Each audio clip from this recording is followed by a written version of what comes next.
First, we have Aaron Yarmel. Aaron Yarmel is an animal rights activist, facilitator, philosophy lecturer, and PhD candidate at the UW-Madison. He's earned his Master of Science in Philosophy of Science from the London School of Economics. He also sits as the director of Madison Public Philosophy, an organization he co-founded which shares philosophy with the wider Madison community. In addition, he can be found making YouTube videos, playing violin for the Madison Symphony Orchestra, and shooting some good photography. Everybody, please give me a warm welcome for Aaron Yarmel, our first speaker. Thank you very much. Thanks so much. Thank you. It's a real thrill to be here. And first, I just want to say, thank you, Devin. That was a great introduction. I'm really grateful for Molly for organizing this. And I'm also grateful for everybody here in the audience. It means a lot to me that you're here to listen, and I'm not going to take this for granted. We're going to have I think we're going to have a good time over the next hour.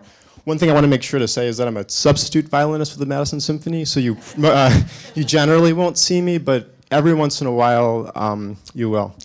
And when I look around, I see a lot of friends, a lot of people I've done activism with over a couple of years. I see Jeff Bursler and Hollis. All my favorite Rebeccas are here. Quincy's here from Farm Bird Sanctuary. And I would just say that there's a lot of really great activism around here, so I would just say, check it out. One opportunity that you're going to actually have today is after the Vegan Fest is over, there's going to be a Cube of Truth through Anonymous for the Voiceless. So if you want to check that out, I'm going to be there. It's a great place to practice some of these tools that I'm going to be offering you today. So here's our plan. Here's my plan over the next hour. I'm going to start by giving you sort of a really broad characterization of how I think about conversations. After that, I'm going to be giving you 6 tips that are going to be helpful for having better conversations about pretty much any controversial issue, but they're particularly useful for veganism, and you can also think of them as just like 6 general life tips that are useful. But you also need to have some particular tools that can help you deal with excuses not to go vegan, right? You want to make sure that when you're out there in conversations, you don't get stumped by anything. So after I give you these 6 general tips, I'm going to be offering you 2 moves that I think can help you deal with any anti-vegan argument people will throw at you. And I want to say this is a big change. My first time I gave a talk like this, I had this really complicated schema of like 7 types and like 3 responses for each type, but this is much simpler and I think it's digestible. And the other thing, you don't need to stress about memorizing everything that I say, because on the last page of this slideshow, there's going to be a page of links that you can all take pictures of, and one of the links is to this slideshow, so you'll have all this afterwards. All right, so I'm going to start with alienation. When I say the word alienation, what do people think of? Anybody have any response, anything that comes to mind when I say alienation? Yeah, go for it. Being left out, good. What's something else? Distance, good. What else we got? Avoiding, good. Next door to depression.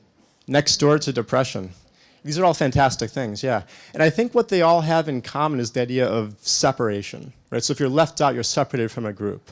What are some other times when we feel separation? What are some types of separation? We can be separated from groups. We can be separated from ourselves sometimes. Right? Sometimes we're going through life and we're really not well connected with how we're feeling, how we're thinking, what our values are. That's another type of alienation. We can feel alienation towards our family, towards our friends, towards society, towards our religious groups, towards whatever, right? And when I think about conversations, what I think about is that these are tools for addressing alienation. So when I'm out doing vegan conversations, I'm not seeing it as something where I'm trying to convince something of something that they don't want to do. I'm thinking of it as something where we all have these values of compassion and justice and caring about the suffering of others. And we can give people the gift of helping them connect with those values and become less alienated from themselves. And when you can have this sort of shift with respect to how you think about vegan conversations, it really turns everything around, because it's not scary to offer somebody a gift. I think what's scary is just trying to coerce somebody and convince them, right? And so I want you to keep this in mind as we go through the rest of the talk, where what I'm offering you is a new framing of vegan conversations and of any controversial conversation, where you're offering somebody the gift of helping them reconnect with their values rather than something scary like you're trying to coerce them. All right, So let's talk about these 6 tips for vegan conversations. First one, see everybody you meet as a collaborator in the search for the truth. So has anybody ever been involved in like a really nasty Facebook fight where you're in like a debate? I see Quincy shaking her head no. She has never done this, ever. I see some people in the back, yeah. And has anybody ever changed their mind as a result of that? No, you have?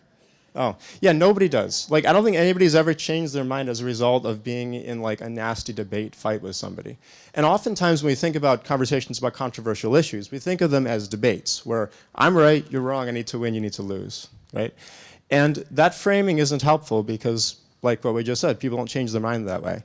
But if instead you can see it as a situation where we're all just collaborators in the search for more reasonable answers to these questions, then it's something where nobody needs to lose because we're all trying to make progress. And in the context of vegan conversations, even when I'm talking to somebody I really disagree with, I'm always open to the idea that they have something to teach me, right? There might be some new facts that I'm not aware of. There might be some new values that I haven't explored as well as they have. And sort of through the course of this conversation, I can do that. It might even be that there's some other cause that I haven't thought very much about, and through the course of our conversation, they teach me about that. All right, so that's sort of the first framing. Second one, focus on observations, emotions, values, and requests.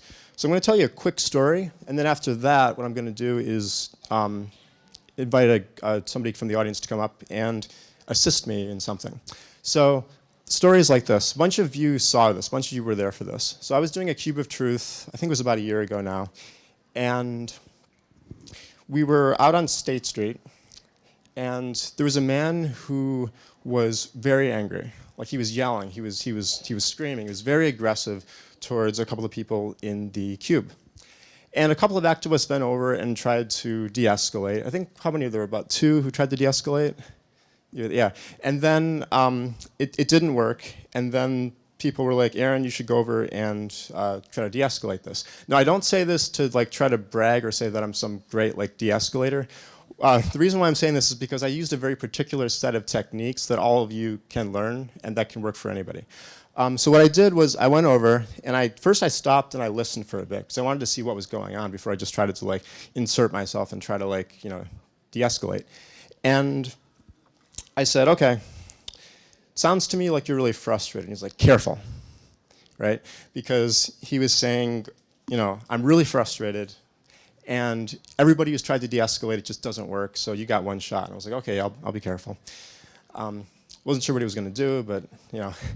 So I said, okay, so I think you're really frustrated because you've just heard some people using the word kids to refer to human children. And you don't like that.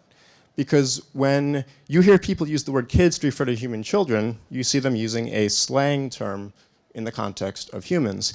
And you see that as part of this general trend of not thinking of kids as people. And he's like, yes, exactly, you got it.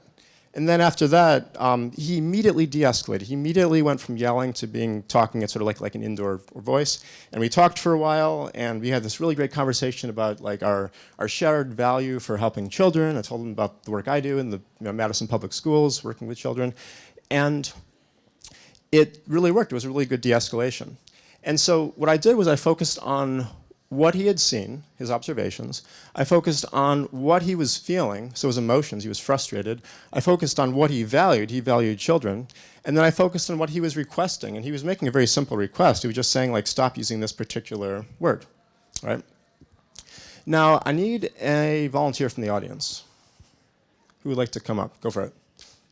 Go. All right, what's your name? My name's Ace. Ace? Yes, sir. All right, cool. So, Ace, what brings you to Vegan Fest? The vegan When people talk, it's really important to listen to them because otherwise they get really frustrated. vegan food. You're here for vegan food? Oh, yeah. What kind of vegan food do you like? Mac and cheese. I just can't stress enough how important it is to do this, right? You like mac and cheese. All right. So, where are you from? I'm from Stevens Point. I'm from Madison, Wisconsin. I absolutely love it here. All right. So I've done everything I could possibly do to communicate that I'm not listening to Doug over here. Right? And tell me something that you're passionate about. I'm really passionate about finding alternate means of transportation. Alternate means of transportation. Excellent. Okay, good. So I'm going to need you to stay up for this next slide too, all right? So the next tip I have is your job is to help people connect with values they already hold. Okay, so Ace has just said that he's passionate about alternate means of transportation. Suppose I'm trying to convince him to, I don't know if you're vegan, suppose I'm trying to convince you to go vegan. And he's just said this, and now what I say is, you know, being vegan is really good for your health. Do I have any reason to believe that that connects with something that he values? I mean, I might have like some general reasons about people caring about their health, but I have nothing specific to Ace, right? But what I might do is I might try to ask more about, you know, his alternate transportation. So why do you value alternate transportation? Because I don't like all the carbon dioxide going into the ozone layer. Good, so he doesn't like all the carbon dioxide going into the ozone layer. So now I have found a value that he actually holds. He's committed to some environmental values, right? So what I can do is I can now connect veganism to that. So I can talk about, does anybody have any ideas about like carbon dioxide and veganism? Is there a connection there? Right? Yeah, so we can talk about how it releases more greenhouse gases than all transportation combined. And we can have a conversation about that, right? Excellent, good job. How about have a hand for Ace? So I always try to take some risks in these talks, or else it's boring. I had no idea what Ace was going to do when he came up here. So that was fun. Thank you. You did really well. So, you know, if we go back to this earlier step, what I did was I focused on observations, emotions, values, and requests. You know, if Ace had seemed nervous, he didn't really seem nervous. Were you nervous? It was not nervous. If somebody had seemed nervous, I would have like seen that, and that would have affected how I relate to them. Or listen to what his values were. I listened to, you know, I tried to infer what the requests might be. They might be about taking alternate transportation. And then, once I knew what his values were, I was able to try to connect veganism to values he already held.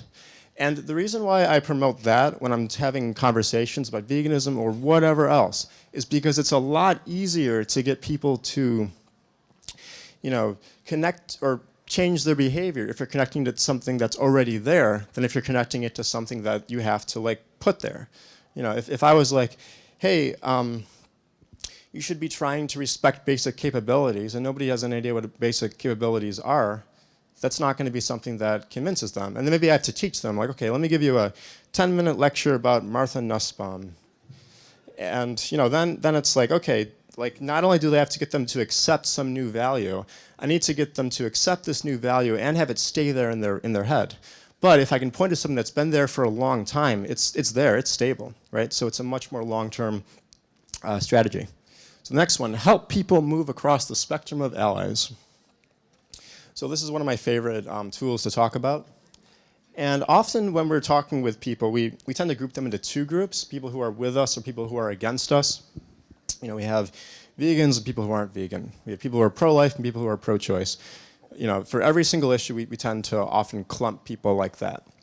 And I think that a more helpful framing is with this spectrum of allies, where, you know, there's some people, I think about this, there's a lot of ways to understand this, but if somebody agrees with us, they're an ally. If they disagree with us, they're an opponent. If they're doing something about it, they're active, and if they're not doing anything about it, they're passive. So if somebody is vegan, they're out there doing activism, they're trying to convince people, they're doing all this wonderful stuff, they're an active ally. If they agree with us, but maybe they're not quite ready to be active yet, you know, they're a passive ally, but they're still an ally, and that's still good. If they are neutral, you know, they haven't really made up their mind, and they're not really doing much about it yet because they haven't made up their mind. If they're a passive opponent, what they do is they disagree with the cause, but they're not really doing anything about it. They're kind of staying home. And if they are an active opponent, what they're doing is they're going out and they're protesting. They're like your plants' rights activists, or those people who go around and like. There was a couple of videos recently of people eating like raw meat outside of vegan, you know, events, and those are your active opponents right there. Okay, so when we think about the spectrum of allies, there's two important things that I take from that. One of them is that it's just more descriptively accurate. It gets the data better, right? Like, this is just a more accurate representation of who you're actually going to find out there in the world, so it'll help you see things more clearly. The other thing it does is it gives you much clearer sorts of goals. So if I meet an active opponent, I'm not going to get the guy who's eating the dead squirrel in front of the vegan cube to come and start doing activism with me tomorrow. It's not going to happen. But maybe you can shift them from an active opponent to a passive opponent. Maybe instead of actively campaigning against us, you can get them to stay home from the protest, right? Stay home from the anti-vegan protest. And then if you find somebody who's a passive opponent, they're not really doing anything, but they disagree with you, you can have a conversation. Maybe get them to be neutral. Maybe you help them. And I'm talking about getting them to be, but really what you should be trying to think of it is like trying to help them connect with their values so that they come to the conclusion that they're neutral. So it turns out that they're actually confused now. That you find somebody who disagrees with you, not doing anything about it. After you work with them for a bit, now they're confused. They don't know quite what to do. And then you find somebody like that, and you're like, okay, yeah, maybe don't come out and do activism with us yet, but maybe we explore your values a little bit. We talk about suffering. We talk about greenhouse gases. We talk about whatever else. And now you become a passive ally. And you agree with the cause, but you're not ready to go out and do activism yet. And then finally you get your passive ally, and you can work on radicalizing them. You can work on helping them get out there and actually working on activism. All right. So that's the spectrum of allies. And then number 5, so remember the ground you've covered and plan ahead. I need another volunteer for this. Any volunteers? Go for it. Okay. What's your name? Alan? Alan. Good, excellent. And we've met before, Alan. Yeah. Okay. Closure on that. Yeah, I like to. He's not a plant, though. Like, you had no idea this was going to happen, right? No. Okay, good. All right, so imagine that we're having an argument about veganism. And what I want you to do is give me some kind of excuse not to go vegan. I love cheese. All right, so Alan loves cheese. All right, so what I want to ask is this. I can say, okay, so it's really funny that that you're the person who's doing this, because we talked about this particular example in another one, but this will be good. Okay, so what I would ask is I would say, when I think about cases, all right, so I'm like, you love cheese, right? Cheese is pleasurable to eat. And what I would ask you is, it seems like what you're saying is that if something is pleasurable to eat, then it's okay to do. Is that what you think? Oh, yeah. Okay.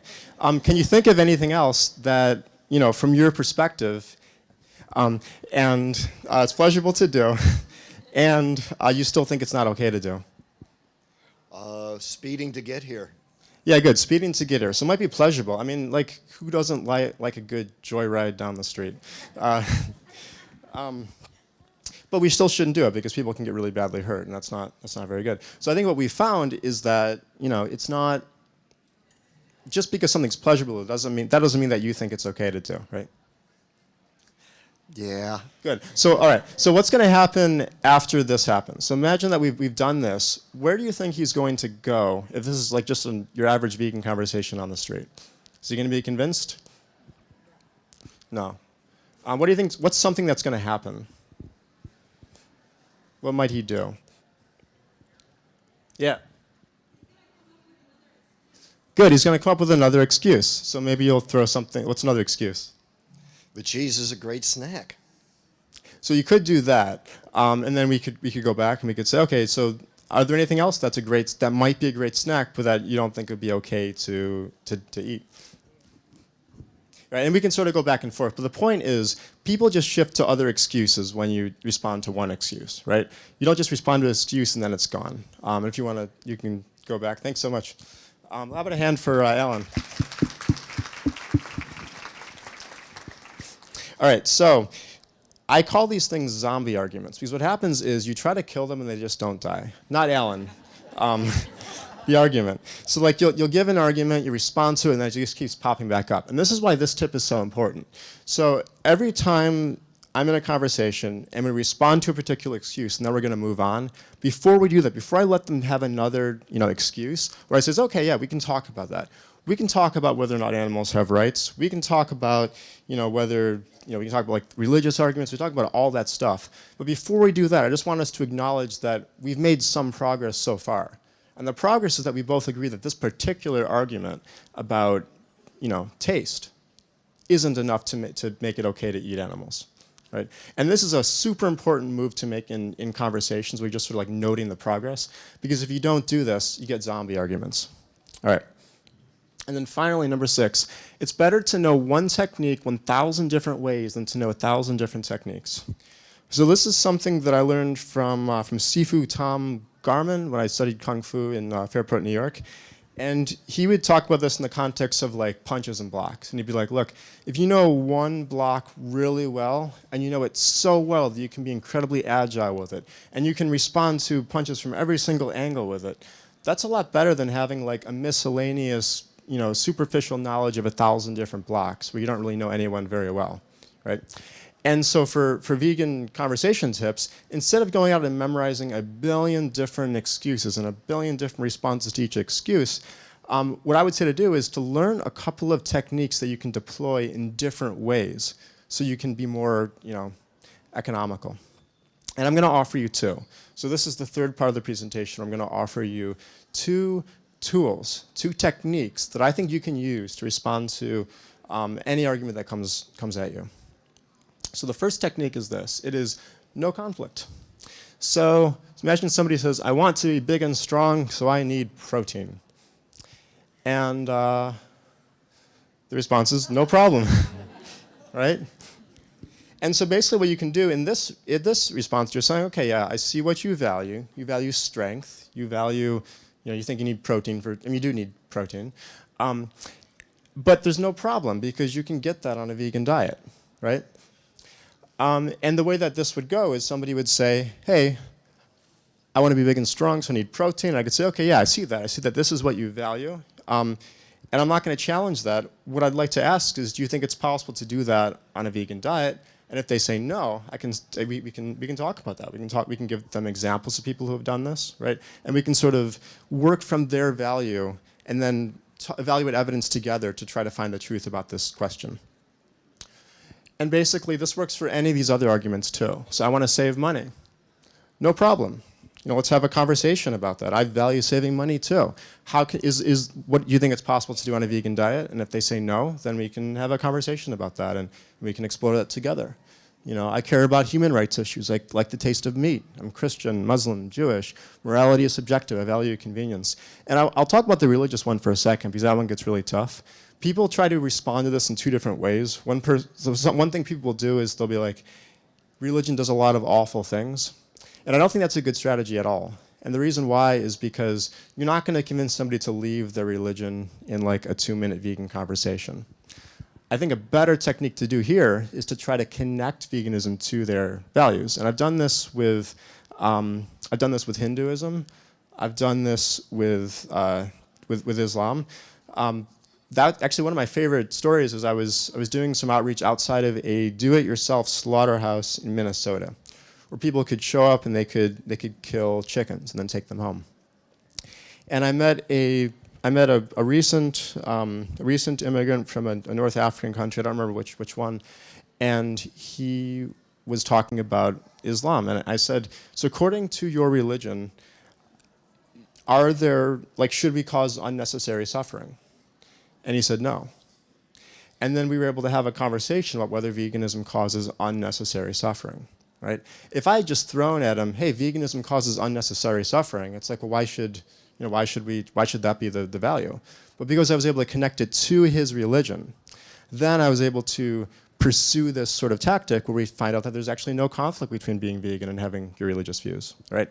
So when people bring up religion, you don't need to argue against their religious beliefs. What you can do is you can get into a deeper discussion of what they actually value and what they actually believe, and then help them see that the values that they're committed to actually commit them to veganism.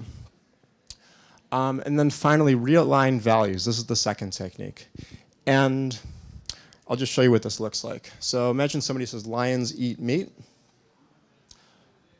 This person says, okay, looks like you're saying that it's okay to do whatever lions do. Have I understood you? And then they'll say yes, or something like yes, and say, okay, thanks. Can you think of something that lions do but that you shouldn't do? Yes, mauling human children, public nudity. There's all sorts of things lions do that we shouldn't do. And then you say, okay, good. So you don't actually believe that it's okay to do whatever lions do. And so what you've done here is you've said, they've given you a sort of superficial value, which is if lions do it, then it's totally cool for me to do it. But that's not really, they're sort of alienated from their deeper values if that's what they think they believe. What they actually believe is something more like, well, it's not okay to do something just because a lion does it, right? There's moral standards that we have to follow. And this tactic, where what you do is you find the more superficial values and you help them connect them to deeper values that they actually hold, is what I call realigned values. And this works for animals don't have rights, society says eating meat is okay, plants have feelings, any of these arguments. And the nice thing is that both of these tactics, the tactics are no conflict and realigned values. You can use them, you don't have to memorize like which ones work for which, because you can just sort of try them when people give you arguments. But the nice thing is that if you've only memorized these two, you'll be okay. Now, I don't want you to just take my word for it, so I've left about a half hour of our talk to do Q&A, and you can offer me vegan excuses. So if you want me to show you how to use these techniques for particular vegan excuses, I can do that. If you have other questions, I can also do that. But I just wanted to sort of leave a lot of time so that we could explore this in depth. So I've had this conversation with other people, and I show them a vegan bodybuilder, and then they look at me and I'm not muscular, so I show them that vegan bodybuilder picture, and they're like, oh, it's photoshopped, because look at you, well, I'm vegetarian, but you get the point. Yeah, so first of all, I'm sorry that people do that. This is something that I deal with too, because I don't look like a bodybuilder. Right? And I think that what's important is that we don't just show vegans who look like bodybuilders. I think it's important that we show there's a whole diversity of people who are vegans, and we shouldn't be ashamed of that. But in terms of a conversation tactic, what you could say is like, that's not something that I'm working on. Like, I'm just not working on being a bodybuilder. Other people are. So the question shouldn't be, does every vegan look like a bodybuilder? The question should be something more like, does every non-vegan look like a bodybuilder? Does that make sense? So that's sort of like argument form, right? The way I would handle this in a conversation is I would say something like this. Imagine that you're the meat eater. So imagine you're the meat eater, you've given me this thing, and you're like, hey, you don't look like a bodybuilder, right? Yeah. I'm gonna say, okay, so you're saying that I don't look like a bodybuilder, and that's a problem because like you have this conception of vegans where we don't look like bodybuilders, and I seem like I'm an example of that, right? Mm-hmm. Yeah, I do. Good, okay. So the question I have is, are you concerned with the claim that all vegans are like bodybuilders, or that it's possible to be a bodybuilder on a vegan diet? More that it's possible. Good. So if we're trying to figure out whether it's possible to be a bodybuilder on a vegan diet, is the right thing to do to look at one example of a non-bodybuilder or one example of a bodybuilder? Example of a bodybuilder. Yeah, good. So I think what we've shown is that based on your own epistemic commitments, based on your own commitment to evaluating evidence, the right example isn't me, it's the bodybuilder. Yeah, good. So that's how I would handle that. How about next one? Okay, I come from the Northwoods, and I come from a family that are avid hunters and fishers, and their argument to me all the time is that they have to hunt to survive, and my argument back to them is that it's not necessary anymore, and then they say, well, they have to do it for the animals because otherwise they're going to die in the winter because the DNR says so, and I don't know how to respond to that because I'm not as equipped with that information, but I think it's antiquated thinking that the DNR, well, they kind of like, they basically can endorse the killing of animals because they say they're going to die anyway. So the first thing I would suggest is this. So it seems like you've successfully responded to the we need to do that to survive one, right? Yeah, good. So what I would say is like, that's really good. And I think that what you could say is, look, I want to note that we've made this progress so that as we go further in the future, we only work on this, this other argument together. And then what I would do is I would say like, let's look at the information. Let's look at whether it is actually necessary to kill them in order so that they don't die in the winter of starvation. Let's also look at what the DNR does. Is the DNR trying to inflate populations so that there's enough animals to hunt? right? So what I would say is like, what we have to do is really, don't be afraid to explore that. Don't be afraid to go out and look at that information. I think once you do, what you'll find is that the DNR's sort of commitments are to try to foster and bolster a failing hunting industry, as opposed to trying to look out for the interests of animals. They're basically a hunting lobby. And so what I would say is like, but don't just take my opinion for it. I would say go look at that, and then after you do that, you'll be in a position to really have that, really have that conversation in depth. I just want to say this: the group that is vegan, the religious group. There's a religious group out in California, and they are all around the world. What is that? The Adventists. There's evidence that they are, for the most part, compared to the regular population, cancer-free. And the fact that I saw a bodybuilder who is a vegan gave me evidence that you can be vegan and grow muscle and become fit being a vegan, and you don't need the meat to pack on the muscle. So I like the idea that there is a bodybuilder picture and there's this possibility that you can still be strong and be a vegan, and you can rid yourself of certain disease by going that route. Excellent, good. And I think that we should be really careful when we're talking about disease claims. So I love the work that like Dr. Greger does, because I think that what he does is he focuses on like all the latest peer-reviewed research. But the only thing I would suggest is like when we're having conversations about health and about disease, I'm always nervous to draw the connection too strongly, especially in the case of cancer, because we all know vegans who get cancer. And I think sometimes if we paint this picture of, a vegan diet is going to solve all, I'm not saying you're doing this, but I've seen people do this where they paint the vegan diet as like solving all of your health problems. And it creates a lot of guilt and a lot of shame for people who do still have suffer from those diseases and survive them. And that's one point I make. The other one is about the bodybuilder image. I agree with you. I think it's important to have the image so you can have an example of that.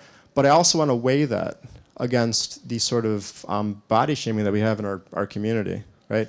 Where I think that a lot of times we'll go to vegan fests, and the image that we try to promote is this, super hyper masculine, virile vegan who's just like covered in muscle, or like a very particular like view of vegan women too. And so what I would say is like, as we're building like a fantastic vegan community, I would say to try to do both, right? Try to have like images of this that we can use as counterexamples to claims that you can't be strong on a vegan diet, or you can't be healthy on a vegan diet. But I think that we should also be mindful about the effects within our own community of who we elevate and how we do that. And again, it's not I'm not like accusing you of anything. I think everything you said was wonderful. I'm just throwing that out there as like a general topic that I think is also worth talking about. How do you approach speaking to people that seem to have no interest in having any moral consistency within their views? I wouldn't go so as far as to call them moral relativists, but... So I think there's two ways I want to take this question. One of the ways I want to take this, so I'll repeat the question. So the question was, how do we deal with people who don't seem to value moral consistency, right?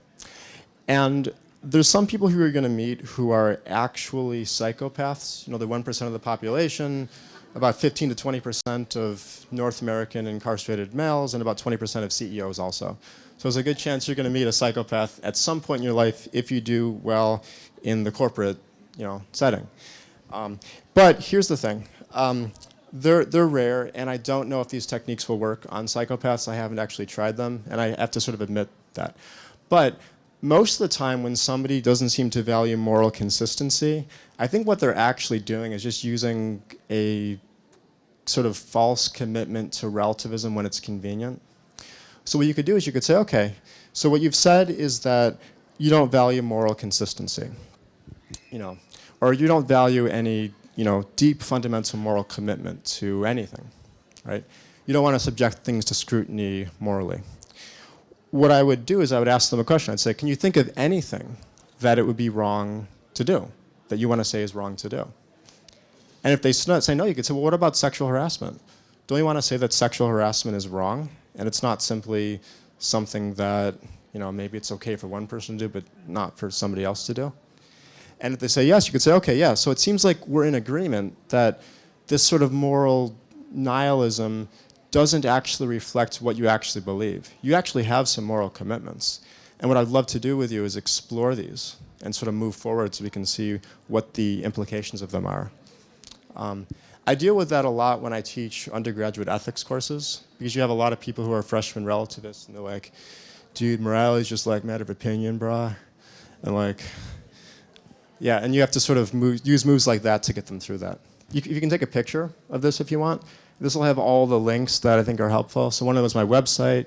The other is my public philosophy organization. If you ever want communities of inquiry stuff or work with children, this slideshow. And then finally, I'm starting a philosophy for vegans course online. So if you want to study important ethical theories and important philosophy of science theories and epistemology theories that are going to be helpful for you thinking about veganism, I would check that out. You can fill out the form. I've gotten a question about quinoa or the people in South America that farm those. Apparently, they have no food for themselves and just all these excuses on imported goods, pretty much imported foods, and the mistreatment of those people.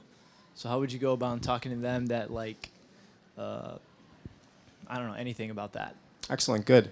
So the first thing I want to say is that whenever somebody brings me a story like that, I want to accept it with humility, right? And I want to look more in depth into it. Because if it turns out that quinoa is morally impermissible to eat, I don't want to eat it, right? But that's not enough to make me not go vegan, because I haven't eaten quinoa in 6 months, and I'm fine. I'm really happy. I'm healthy.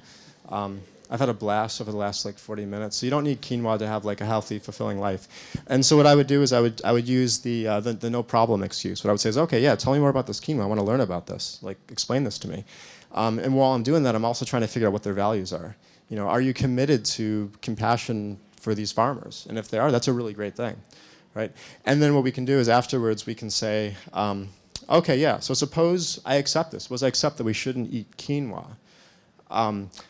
Is that a reason to not go vegan? Or is it just a reason to not include quinoa in your diet? Right? So I would do that. The other thing I would say is that I've looked at the quinoa stuff myself. And I don't always bring this up if I'm talking to somebody, because I think I don't really need to win them on quinoa to make some progress. I'm personally not convinced. I think that the argument is kind of there's some debate, and I'm not exactly sure what the right answer is about quinoa in particular. So I'm kind of agnostic about quinoa. So I always get people who say things like, the food that you eat causes harm to bugs, or and then it gets into this idea of speciesism, which I also don't necessarily want to contribute to. So sometimes I get pushed down a rabbit hole in that conversation. So maybe talk about that. Excellent. Thank you. So suppose somebody says, actually, let's just do this. So imagine we're having a conversation. Yeah, you want to just deal with her. So imagine we're having a conversation. What's your name? Nikita. Okay, we've met before, I think. Yes. Yeah, okay. So you're like, hey, yeah, so just go for it. You be the non-vegan. Yeah, well, being vegan still causes harm. All those bugs. Cool. So it seems like you really care about bugs, like insects. Yeah, all beings, yeah. You care about all beings. Good. Yeah. So would it be right to say that what you want is the diet that's going to minimize that harm? Yes. Good. So if I had two diets, diet A and diet B, and I could show you that diet A has less harm to the bugs than diet B, you'd want to go for diet A. Right. Cool. So I have a question about this. Which diet, the vegan diet or the non-vegan diet, involves more agriculture, more plant agriculture? Well, agriculture, obviously plant diet is better, but, bugs are just as important as cows. and we kill both of them. Okay, but what I'm wondering is, suppose I want to minimize harm to bugs, right? And I want to minimize harm to cows. Right. What that would push me to do, it seems like what that should push us to do is to find the diet that involves the smallest amount of agriculture overall, right? Right. Yeah, and so in the case of the vegan diet, do you think that uses less plant agriculture or more plant agriculture? I see where you're going with this. Yeah, and then what I would say is like, yeah, so good, so you see. So I'll actually, do you want to connect the dots? I don't know what I would say as that person because I don't really make that argument. Yeah, but what were you going to say for like, when you were reading my mind, what was I thinking? I wasn't reading your mind. Okay, well, I'm going to take this back. I don't want to keep, yeah. So the vegan diet uses a lot less plants because what we're doing is we're pumping it through animals and then eating that flesh, right? So if you find somebody who really cares about insects, that's not a problem. Or you find somebody who really cares about the field mice in the fields, that's not a problem either. What you can do is you can work with them and you can say, oh yeah, let's try to find the diet that actually minimizes that, which turns out to be the one that produces far fewer plants because what's going on is you're eating it directly rather than pumping it through animals. And you can talk about the biomass pyramid and how like all these the farther you go away from the original source, it's a lot less efficient. So if someone buys sort of all of the other arguments, but they say, I don't want to be a poor guest when I'm in another country or I'm at someone's home that I don't know very well, how should that be navigated? Excellent, good. So the technique I would use for this one is the realign values one. And what I would say is, okay, yeah, so it seems like you value being a good guest. I value that too. And that's something that's important. But what I wonder is, are there any cases that you can think of where the right thing to do is to violate some norm of politeness? That's a hard question to answer in the Midwest. Right. Oh, that's good. I like that. So one thing you might think is, certain types of protest, certain types of nonviolent direct action that people like Martin Luther King did certainly violated norms of politeness. Right?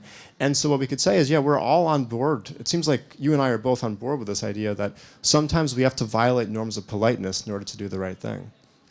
You could imagine that you're at somebody's house and they're beating a dog. It's going to be impolite to talk about that, right? Imagine that they're keeping a dog in like a crate that they can't even turn around in. That's something that we'd probably agree that we ought to discuss, even if it violates norm of politeness. And then it'd be more collaborative than that, but I'm sort of speeding through it. And what we could say at the end is, okay, yeah, so it seems like we've agreed. Maybe I haven't convinced you to go vegan yet, but we should be on the same page that just because something violates a norm of politeness, that doesn't mean that we shouldn't do that thing. Sometimes the impolite thing is the right thing to do, and that's based on your values. It's not me trying to shove it down your throat. It's us looking at examples and evaluating them together. Roosters are a-holes, and if they could eat me, they would too. Okay, roosters are mean, so we should eat roosters. Is that the idea? Okay, good. So what I wonder is, can you think of anybody else who is mean but whom it would be wrong to eat? You can't? I mean, I think it'd be wrong to eat Donald Trump. I don't know about you, but I do, yeah. Maybe, do we disagree about that? Yeah, we do. Just for the record. Okay.